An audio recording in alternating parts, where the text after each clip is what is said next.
Good evening. I'm pleased to welcome you to Cornellians in Our Community, an event brought to you by the SC Johnson College of Business and West Coast Alumni Affairs teams. My name is Nancy Abrams-Dreyer. I am a Cornell graduate of the class of '86 and the Director of Alumni Engagement for Cornell in the West.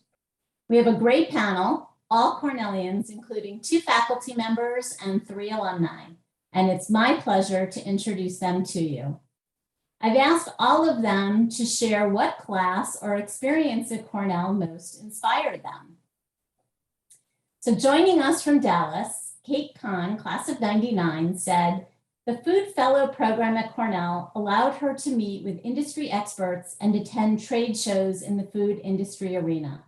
It was her first real-world exposure to the consumer packaged goods and retail industries, and she was fascinated by the market size, innovation, and opportunity in the space. It was an honor for her to be part of the program and certainly inspired her to pursue brand management and retail careers."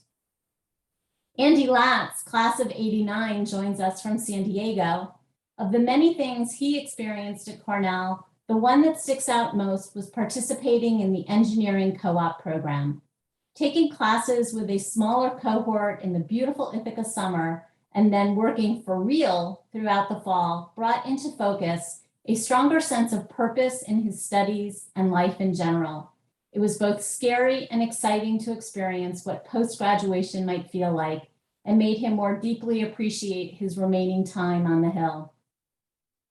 Calling in from Seattle, Carlton Calvin, class of '84, was a philosophy major. And after almost 40 years, he recalls 2 specific classes. One, a personal identity class where they discuss splitting brains into 2, and international relations taught by Walter Lefebvre. I'll be curious to hear how those classes informed his career. Andrea Eppolito is an '06 grad and earned an MEng in 2007. She's the CEO and founder of SimpliFed and the program lead for women entrepreneurs at Cornell. She loves the fact that entrepreneurship is getting baked into the experience at Cornell, and students are now seeing entrepreneurship as a way to make an impact in significant societal challenges that the world is facing today, whether that's COVID, climate change, renewables, and beyond. And lastly, Tom Schryver, who's also a double red, earning a BA from Arts and Sciences in '93 and his MBA in 2002 from the Johnson School. He now teaches at Johnson, where he serves as the David J. Ben-Daniel Faculty Advisor for Big Red Ventures. He also directs Cornell's Center for Regional Economic Advancement, which houses programs that support both people on campus and in the community in starting and growing new ventures. Tom is inspired by the fascinating seed and early stage investment opportunities sourced by the student fund managers at Big Red Ventures and the new technologies and innovations coming out of Cornell's labs that are turning into new ventures.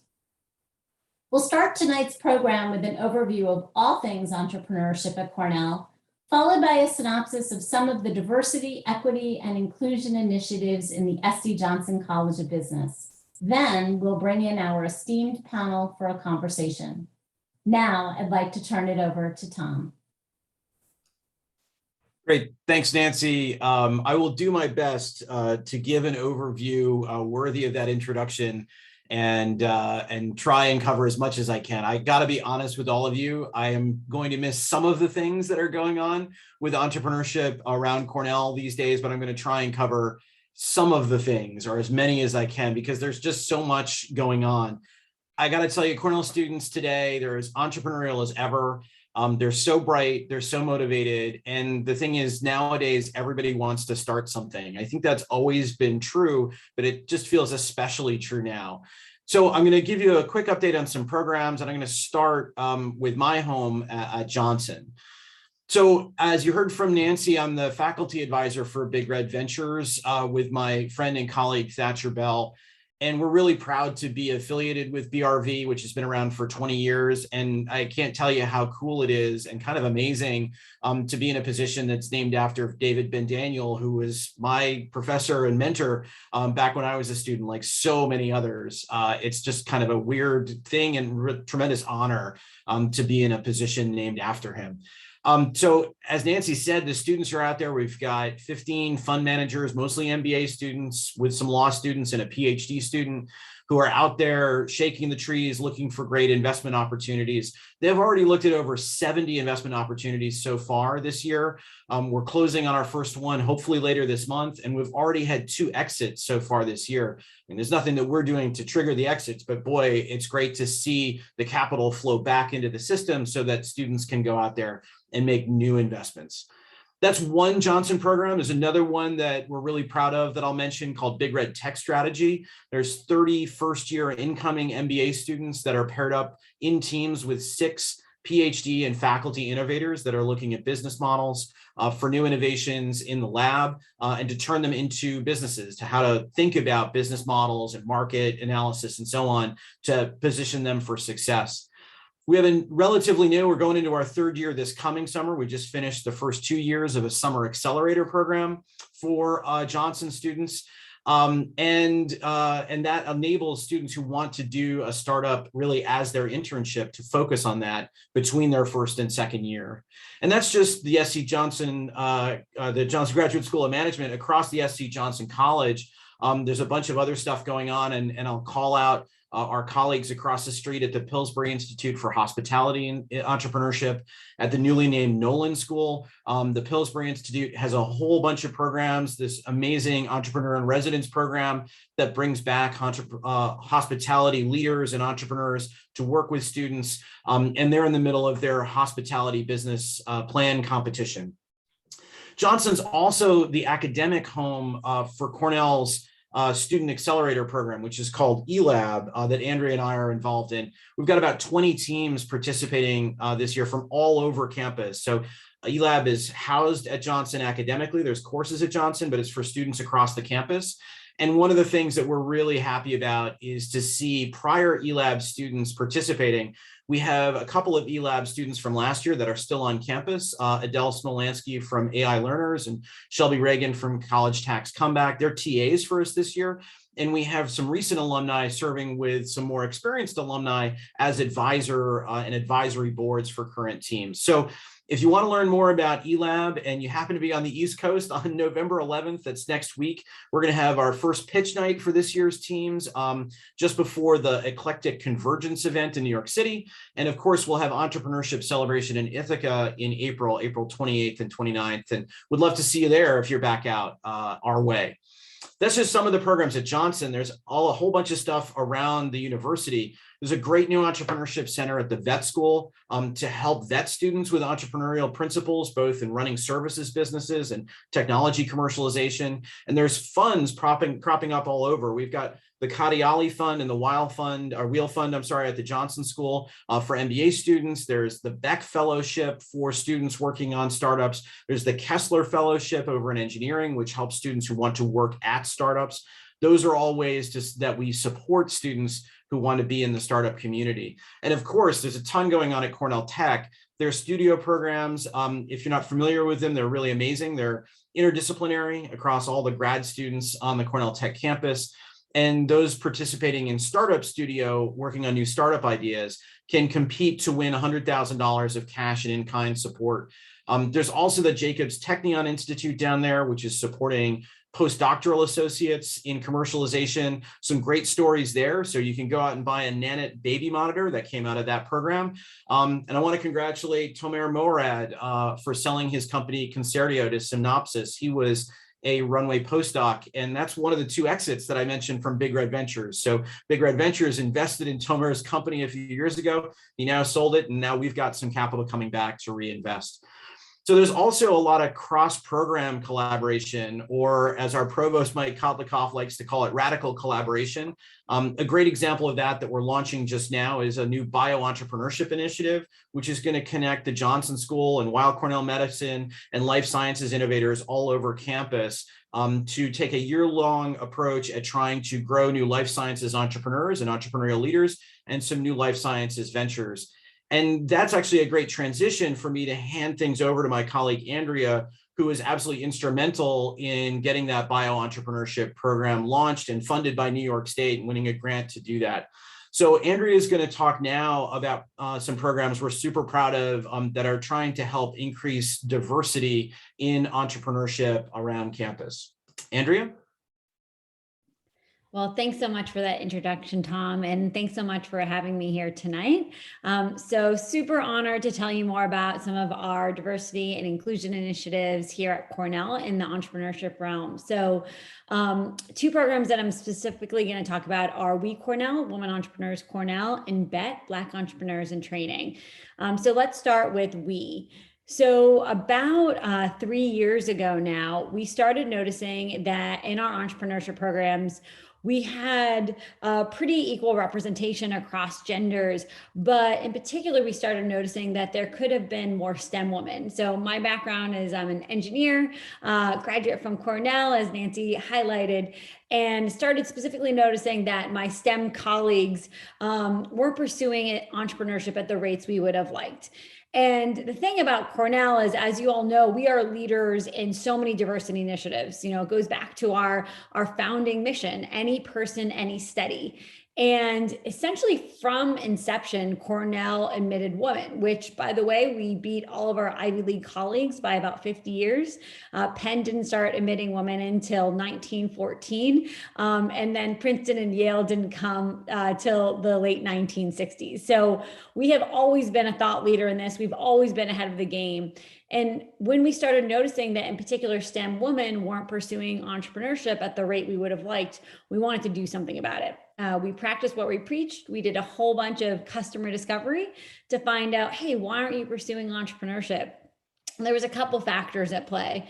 One being, goes back to the statistics that you see all the time, is that women will only apply for a job when they're 100% qualified, whereas men will apply when they're 63% qualified. And so women were often hesitant to apply to some of the entrepreneurship programs because they wanted to perfect their idea even more.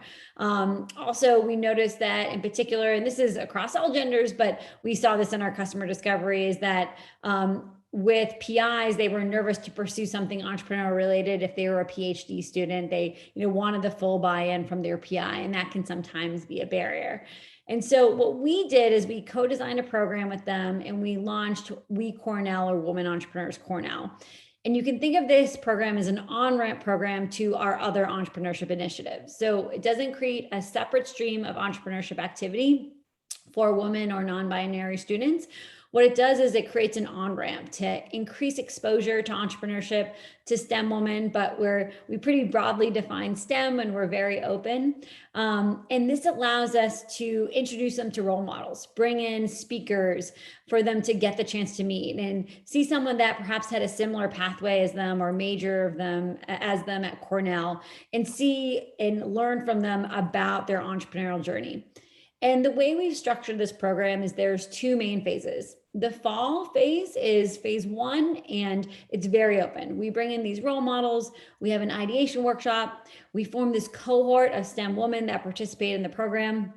And that's one of the big value added aspects of the program, that they get the opportunity to meet each other. So whether they decide to start a company right out of school 10 years from now, or they decide to be an entrepreneur in a large organization, they get the opportunity to start building that network with their peers and with speakers that we bring in. Then at the end of the semester, there's a gateway. We see if they want to proceed forward, because the spring is a little bit more intensive. And if they decide to proceed forward, they have to apply for phase two.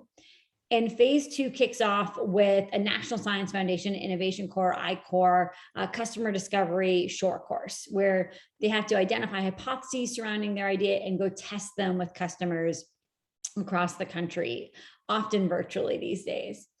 And then after that, they proceed forward with a series of workshops to really start building the foundations of their venture, whether that's intellectual property, testing their business idea in the wild through MVPs, talking about fundraising. We form mentor circles across different sectors and disciplines with them, so they get to meet mentors and role models outside of the cohort itself. And then at the end of the year, they present to a panel of alumni and different entrepreneurship ecosystem members. So always looking for alumni to participate in programs in those workshops throughout the year. So I'll share my email address at the end and would love to hear from you if you're interested in participating. So the partner program to WE is a program called BET, Black Entrepreneurs in Training. And about a year after we started we heard from a group of students that said, why isn't there a program for Black students? And we'd love for it to be modeled after Cornell. And so what we did is we co-designed with an amazing group of Black students across the university, and we formed a partner program, and it mimics a lot of what we do with Cornell. It's more community focused and dinner focused, and we're introducing them to role models along the way as well. And so that's an incredible program that students can participate in. And again, we're always looking for alumni to be involved with that as well. So hopefully that gives you a glimpse of some of the activities that we're doing at Cornell surrounding diversity and entrepreneurship.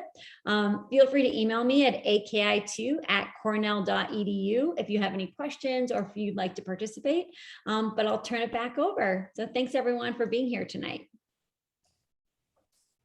Great, thanks, Andrea. I'll ask our fellow panelists here to come on video here because we've got a great discussion. I'm so thrilled to be able to be here with Cate and Andy and Carlton, in addition of course, my friend and colleague, Andrea, who, it's such a great panel with such amazing experience. So what I want to do is tee it off with a couple questions. We do want this to be interactive. So as a reminder, for those of you in the webinar, there's that Q&A feature. So that little kind of box thing down at the bottom. So if you have a question that you'd like to ask the panel, put it in the Q&A. I'll moderate the questions that come by and would love to talk about anything entrepreneurial that is on your mind. But let me start by kind of teeing it off selfishly, right? So Andrea and I work with student entrepreneurs all the time, and all three of y'all have deep experience working with individual consumers. And I know one of the things that Andrea and I see are students who come up with some amazing thing and they're like, hey, it's amazing. So I just show up with my amazing thing and people buy it, right? So I'm curious, how do you think we should be talking to the students about, actually getting customers to buy your stuff? A little harder than that. What kind of things would you like students to know that are going into starting things these days? So why don't I start with Cate, if you don't mind. Cate, what would you want us to tell our students today? Well, I think we should probably start with, how did we even come up with this idea for Verishop? So first of all, Verishop is a social shopping platform to help people discover independent brands. So small emerging businesses. And we came up with this idea back in 2018 when e-commerce was largely search-based. So you want diapers, you typed in Pampers. You want laundry detergent, you type in Tide. And so it was really intent-based shopping, but not everyone wants to shop that way. And it's really hard to find emerging brands that way. And it's hard for them to get found because no one's searching for their terms. So we looked around to see where discovery was happening. And it was really on these passion platforms where digital content was happening. So YouTube and Instagram and even Medium for bloggers. And if you think back to the time before Justin Bieber, if you wanted to be a Hollywood star, you had to move to Hollywood, get an agent, get an audition, and then maybe you could be discovered. But Justin Bieber and YouTube changed all that when he put up a video, used their creator content tools, and got himself discovered. And so, but what all these little platforms have in common is they're all digital content. And more than 90% of our economy is in physical goods. And so when we looked around, there weren't any platforms for physical goods to be discovered. And so that's what we set out to do, is we wanted to create a platform for brands, independent, small, emerging, BIPOC, female owned, all these brands to be able to be discovered. And it wasn't about just aggregating them in one place. We actually had to give them the tools that they could be discovered. So we have live shopping, Shop Party, which is a smaller format of two-way video and dialogue, a shoppable content feed with video and inspirational pictures, all in a great creator community. Also, these independent brands can drive their own discovery. And so what I would say to students who want to have their brands discovered, one, start with a great insight, understand why you're creating the product that you're creating, and then tell your story. And then we can talk about marketing tactics after that, but start there. So Andy, let me take that over to you. I mean, I find it, fascinating. You've got kind of a lifestyle brand, right? I mean, we talk a lot with students about value propositions, and it's very easy for them to say, oh, our value proposition is we're going to be cheaper. But you've got something that's a very different type of offering, kind of in a premium space. And so how do you communicate that? And how should people who want to be in that space think about communicating their brand and their offering? Yeah, there's, we sell watches, primarily, other accessories, but watches. And it's, the industry is over 400 years old. So it's pretty old fashioned and established. And it's really the second or the third meaning of the product that we try to focus on the first one. A watch in its simplest form is just a single app on your wrist, and from 3 feet away, it's a hunk of metal in a case at a retail shop. And that's not really going to light anybody's fire. So we focus more on where you bought it, why you bought it, who you bought it for, and what it does for you aside from the primary function of telling time. We follow the age-old, show, don't tell. As soon as you try to tell people you're cool, it's not cool. And it's really got to be, don't take it from us, take it from somebody else in terms of what we have. So it's really tough because we recognize that our main differentiator is an intangible.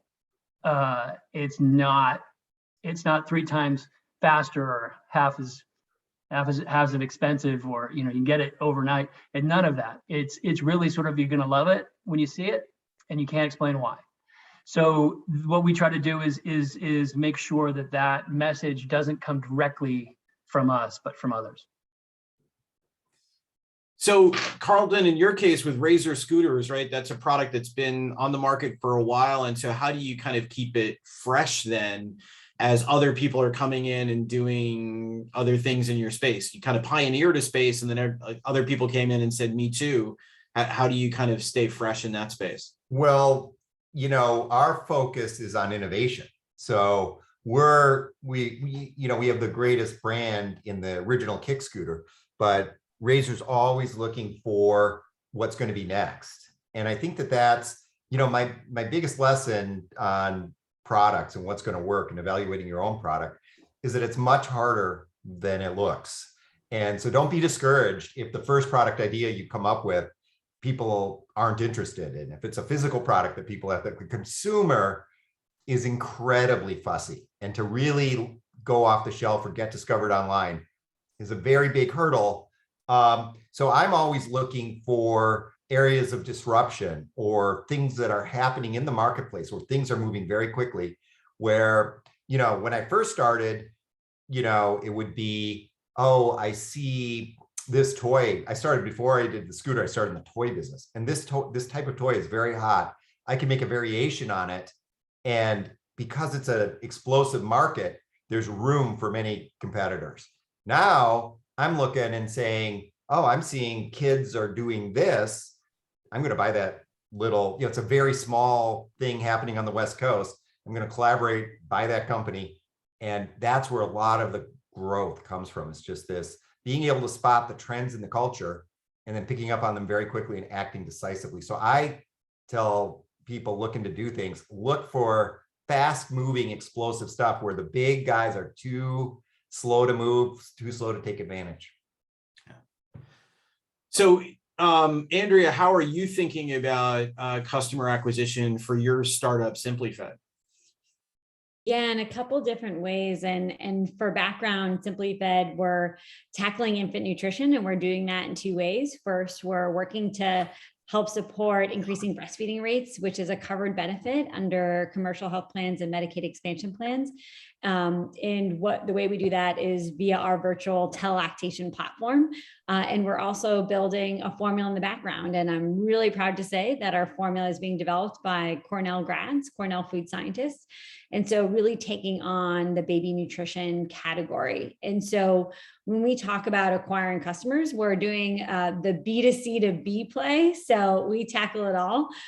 So we acquire customers via typical digital marketing trends and working very much via social channels right now, but by word of mouth. And there's, I think, and I'm very biased, no bigger pain point than when you have a newborn baby and all of a sudden you have this new responsibility and you're trying to figure out how to feed it. And so word of mouth is a very powerful engine for us. And we spent a lot of times in the early days really understanding the needs of our customers, learning their pain points, hearing how that pain point manifested to them, and how do they communicate to their peers. And so then we would use those strategies to reach our customers. So we do a lot of stuff D2C, but where we see the biggest opportunity for acquisition is via our B2B channels. And specifically, we partner with health plans, in particular Medicaid health plans. And we're very focused on a couple states right now and acquiring customers through those Medicaid health plans, because one of the biggest pain points that we learned via our customer discovery process initially early on is how to get breastfeeding support covered by your insurer. And it's really bureaucratic. No one knows how to cover it.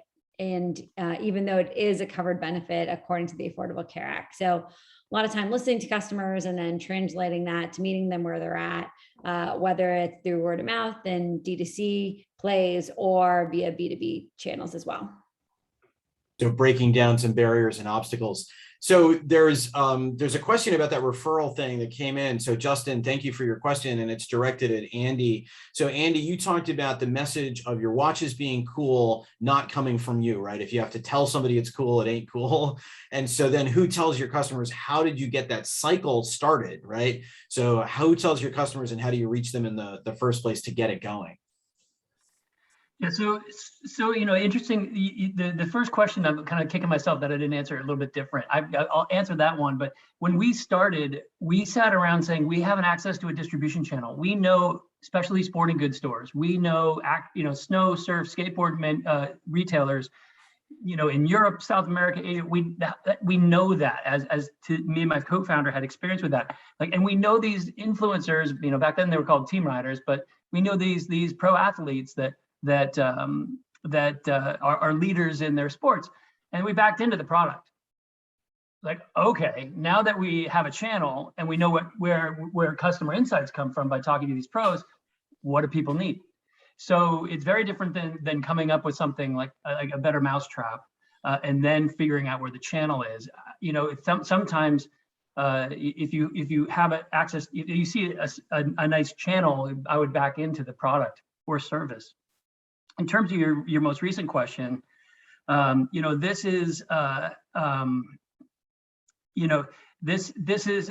basically trying. I mean, we stole a page out of Nike's book, which is basically we are a marketing company, and our number one marketing tool is our product. When you pick it up, there's nobody else in the world, gonna tell you anything. You might have seen Tony Hawk wear it, which said, "Oh yeah, I'm familiar with the brand." But when you pick it up and you're holding it, you just everything about that product, every dimension of it, the inside, the outside, the words that you use, every single thing needs to be considered, and you have to have that as your conversation starter with a total stranger. And so I think the where it starts is getting those customers to start proselytizing for you, because they're like, did you see how this thing works? It's like, if you do this, it does that. Isn't that cool?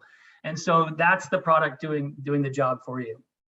The other way to do it is find out, if we wanted to get a watch on Brad Pitt, we would find out who his stylist was, and then we'd find out who the barber was for the stylist. And so we put a watch on the barber, and then when the stylist goes get his haircut, he's like, "What? Oh, that's a pretty cool watch," and he'll put that on, and then he's gonna go style Brad, and Brad's like, "Hey, what kind of watch is that?" And you kind of like start on the ground level to work your way up towards bigger exposure.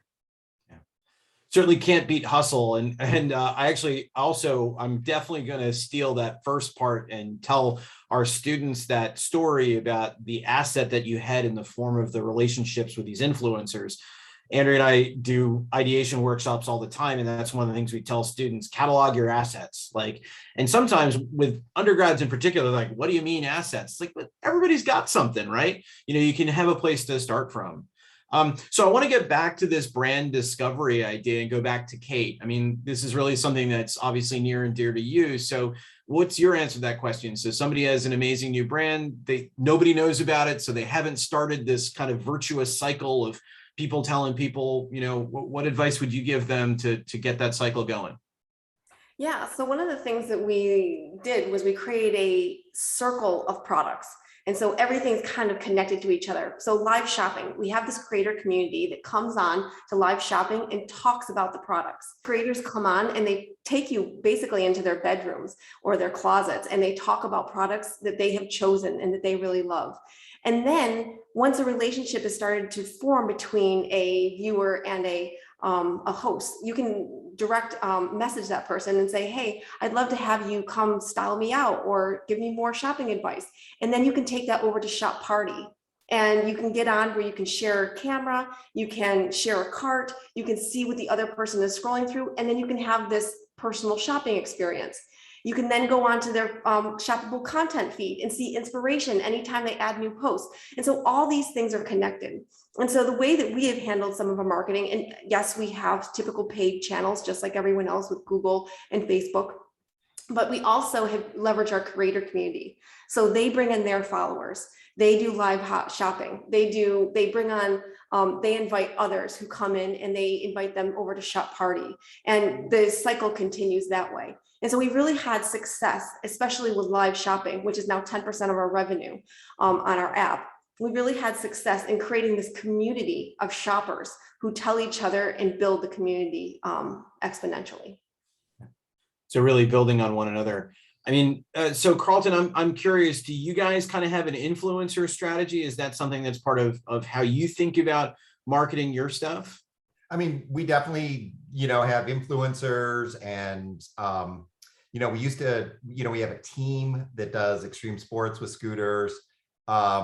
We've done TV advertising a lot, because we do so, our biggest business right now is electric scooters. So we have rental, like the share scooters like Bird and Lime, and, in about, 14 cities that promotes the product. But again, I think I go back and think about, the products often, that is the biggest for a person who manufactures something, the quality of the product and the word of mouth. You just hear it over and over and again.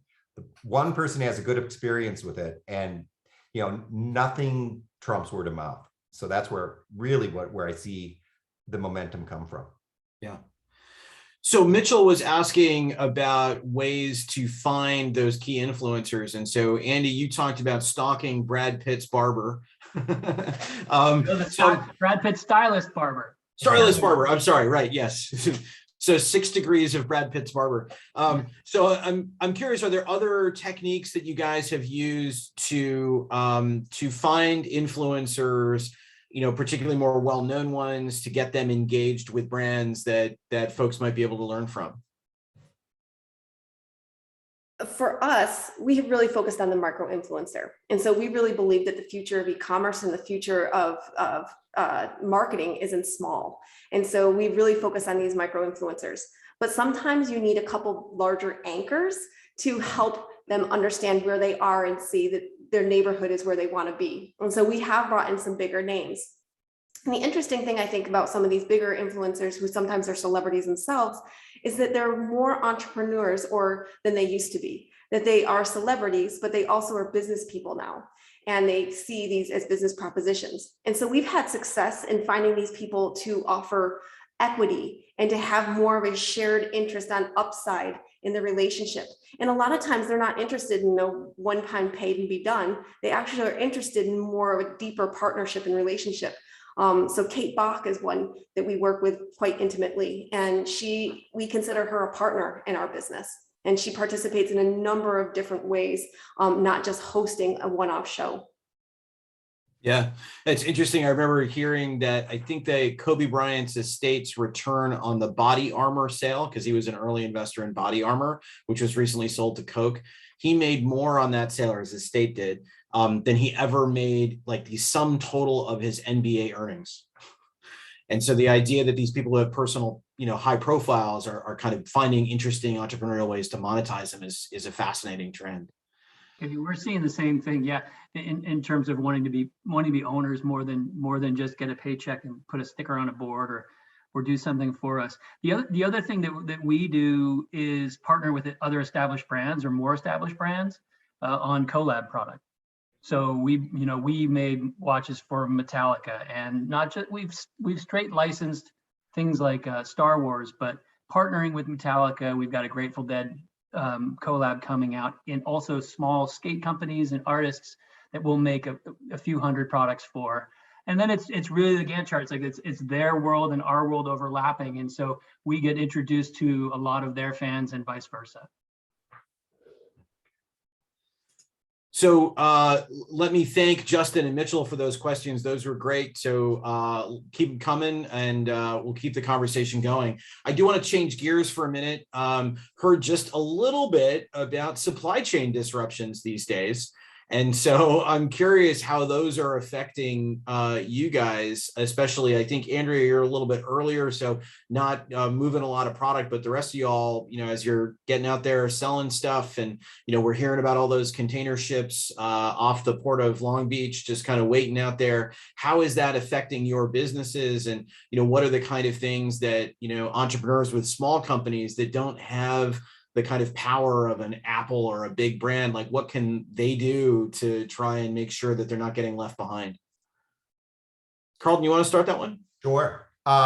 We have been hit, deep influences, all like many parts of the supply chain problem.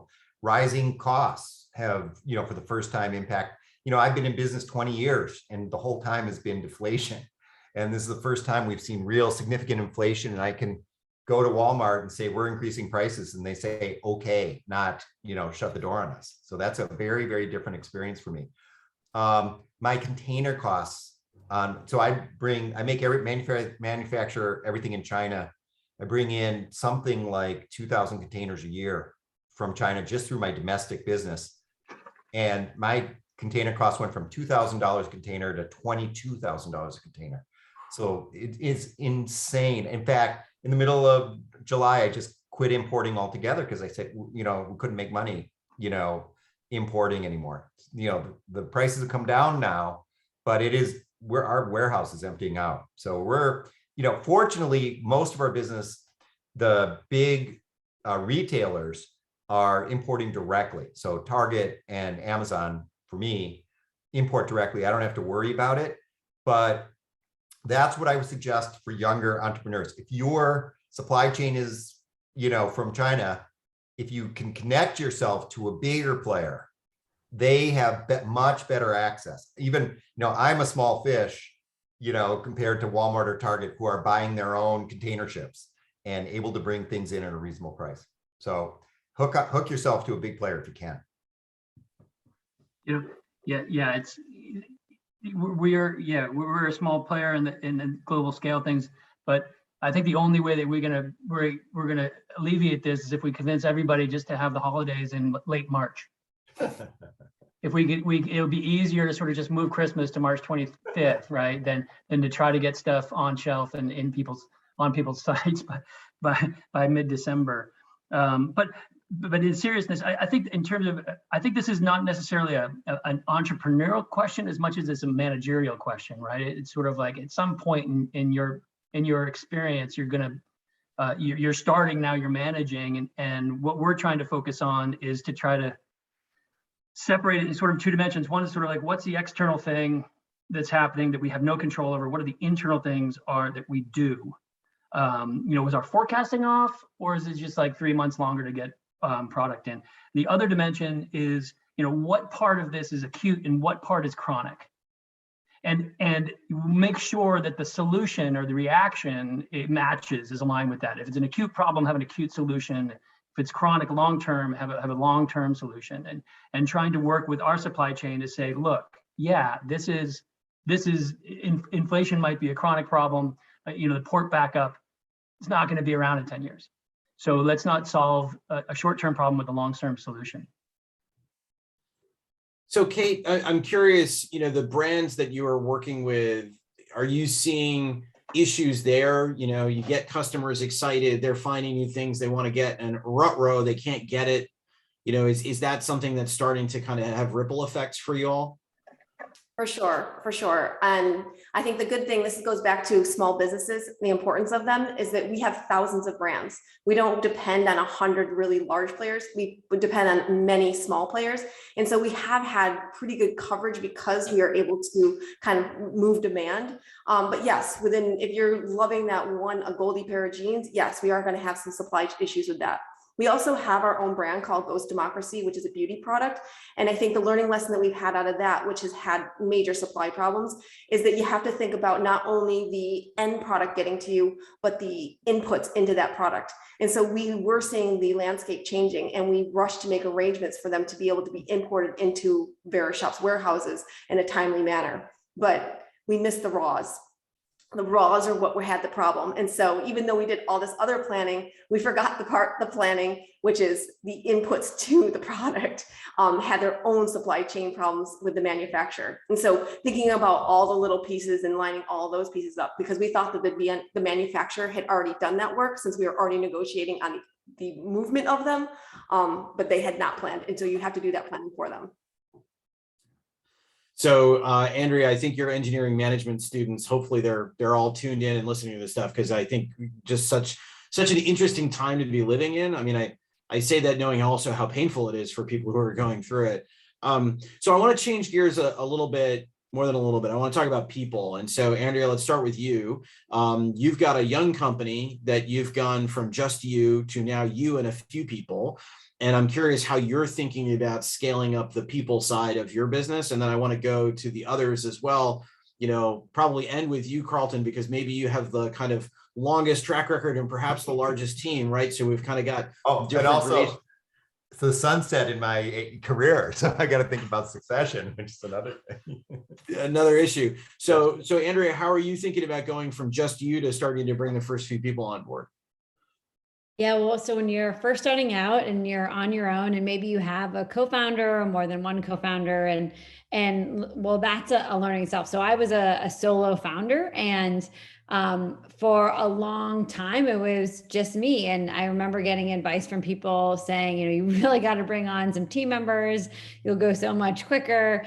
And I can't express that enough. So, build your team as soon as you can, because when you're accountable to even just one other person or two other people, it makes a huge difference. And it sounds very obvious, but when you're just getting started, as much as you can build your team, even if it's part-time or whatever that looks like at first. And especially, I tell students this all the time, it's a great time to start a company when you're a student, because you have that very flexible schedule, so you can try on things for size. So even if it's part-time at first and you're doing all those hypothesis testing, getting in market and seeing how it goes, and then you can do those experiments. And then if it's worth it to jump ship at wherever you're at, then you've de-risked it a little bit. And, I have 2 young daughters, so just jumping ship, it was, a very big decision and for me. And so that's one piece of advice I give to folks in just starting their journey and building their initial team. Secondly, and as you start to onboard even more, we have a network of lactation consultants. They're baby feeding specialists that we work with, and they're all subcontractors. So we've been building our team essentially as needed. So as we get more demand, we bring on more team members. And so that for us is a very safe way to bring on people without having to hire them full time, but also it gives them tremendous flexibility, especially in these crazy times that we're in. But right now, for instance, on November 29th, I don't think I've shared this with you, Tom, we're bringing on our first full-time head of Medicaid sales and commercial sales. And that was a huge decision for us because it's a big inflection for us from a B2B business. And so that was a lot of conversations with a lot of people, finding the right fit, someone that's willing to come on board. And then the last thing I'll say is another one of our team members joined us, and we worked together for a few months and found out if it was a good fit for us. And that was great for her because it gave her a flexible schedule, but allowed us to also see what it was like to work together. And again, that is not an option for everyone, but I think in startup environments, that's a very powerful mechanism to hire, because it allows everyone to try each other on for size. And I can't recommend that enough when you're starting your company. So Cate, your company is a few years old, am I right? And we certainly a lot started in- larger than Andrea's. I think you're probably in the hundreds of employees at this point. We have 80 employees. We started 80. in 2019. Yes. Yeah. I think, Andrea, 100%.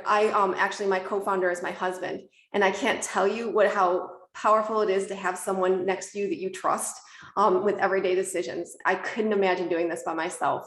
But I think one of the other things I would have to say is hire the A team upfront, because you're not going to get the A team if you start with people who are subpar, thinking that you're going to upgrade later, because the A team hires the A team, and the A team that's being hired wants to be with the A team who is the manager. So my one advice is, yes, you want to onboard people quickly to get the help, but be careful about that journey on the way. So Andy, you've been at this now, your company's been around longer. And so, how have you kind of handled this over many more years, right? So, I'm gathering, Cate, it's been a few years, obviously with the pandemic in the way, but it's probably been more growth than retention. I'm sure you care a lot about retention, of course, but, Andy, you've probably had a few generations of employees come through your company. And so how have you kind of handled that and the cultural impacts there?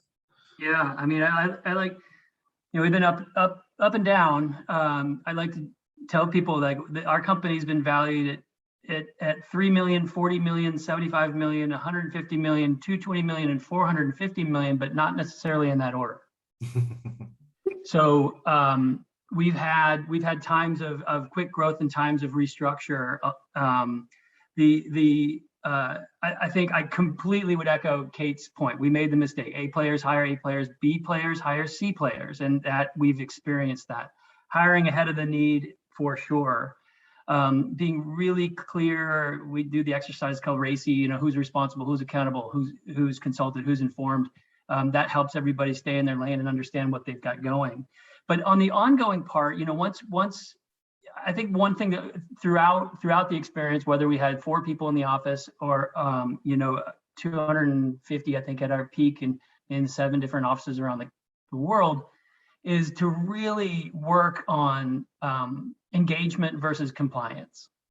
The employees that you have that are all going to say yay, yay, yay, yay. Some of them are just kind of saying yay but thinking no, and they're compliant. They do the job. Other ones are saying, yes, I get it, and I'm going to do it, and we're going to take on that. The compliance is taking your belt off, going through TSA, and engaged is fighting terrorism. So the engagement is something that we work on much more than compliance and performance measurement. It's sort of like how really on board do people feel. So it's a lot of talking about the vision of the future, celebrating little wins, big wins, but also just make sure everybody's seeing the same thing that the senior team is looking at in terms of what the future opportunities are. So I think Andrea and I are taking notes, because I think that engaged versus compliant and the metaphor there of taking your belt off versus fighting terrorism, it's another one I think I'm going to steal, because it's I think a really great way to think about that and to illustrate that difference. So Carlton, you mentioned succession, right? And so thinking about, I assume you're modeling yourself after the HBO show, of course, right? Exactly, with my children. Children are not involved at all, so I don't have to worry about them destroying each other.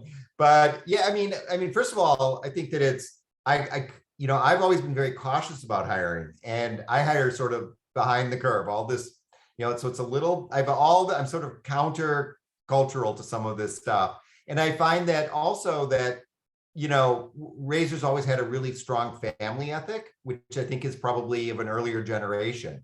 So we just never, we really nurture people, but also just sort of accept them for who they are and get the best out of them in a kind of a different, we're not evaluating everybody really hard and then firing the ones that aren't performing. It's a very sort of more like, almost like what I imagine, like you hear about Japanese, like you're here for life and we'll support you and work with you. So what's interesting to me now is we never had any turnover, but the pandemic is the first time that I've sort of experienced like people being disconnected from the company. So I think that's a very interesting experience for me. And I've lost 2 or 3 employees where maybe in 20 years, I've lost 5 employees, so it's really a significant, shift for me. Succession is the hardest thing for me to find. I've been, a very hands-on, manager, and to find that next generation of young people who you can attract and then keep them is just, I don't have an answer. I would say that the best, way that I found people is to find trusted people who are colleagues, in business and say, do you know anybody? And the best person I ever found, he was the CFO of Snapchat, said, this is the best person I ever worked with. And I got that person to work with me. And that, it's hard to find, but we're quite selective and quite careful about hiring. So we put a lot of, care into it when we do. Yeah. Well, it also shows the kind of value and strength of a network like ours as Cornellians and the entrepreneurial network here, right? The thousands or 250,000 living alumni, right? So kind of using those networks for those kind of referrals can be a very powerful way to go. I agree. So there was a great question here. There are several. One is from Karen. So you guys, there was a little bit of not disagreement, right? But Andy, you were talking about hiring before the need. Carlton, you're like, oh, I'm trying to be really kind of cautious. Karen's asking a question about hiring before the money, basically. So it sounds like maybe she is, or somebody she knows and is advising as a sole proprietor, thinking about taking out a loan to hire a first employee. And so, I'm curious how you think about using outside capital to pay salaries to grow and how you kind of balance that off in the, stage of business versus personnel. And I'll open that up to anybody who wants to take it. I'm very old fashioned, so very careful with money. And I would have the money, I wouldn't, I raised capital because my wife, I started out as a lawyer, my wife's a lawyer. So I didn't have a lot of capital that I had to draw out of the business to, survive. But I was always made sure that I was, making a profit and not, looking for money to grow. So I'm very cautious. So that'll be a difference, I'm sure. Yeah. I personally think oh, go ahead, Andy. No, go please. I personally come from the thought that you have to plan your next move before you act on your first move. And so for us, we decided to hire ahead of the need. But that meant that we had to move very fast. And so we started coding, went to our first trade show, put up together our network on January 1st of 2019. And we were launched by May 1st of 2019 with our beta site. And so 4 months, but we had to do that because we had to get the site up and to get revenue for our investors to be happy because we had hired people ahead and we were spending money. And so that old adage, which is be careful because you never have a second chance to make a first impression. So get it right. We couldn't live that way. We had to launch what we had. We had to start getting data. We had to start getting customers. We had to start getting revenue because we had to pay people. And so it was a forethought ahead of time, or we had the choice of hire slowly, grow slowly, launch how you want, and you can take a year, 2 years to launch. But it's that second move that's going to dictate your first move. It's awesome. I had a slightly different take to the question. Is sort of like your capital structure. How much do you want to insulate your competitiveness in the market from your capital structure, or how much do you want to connect your capital structure to your competitiveness in the market?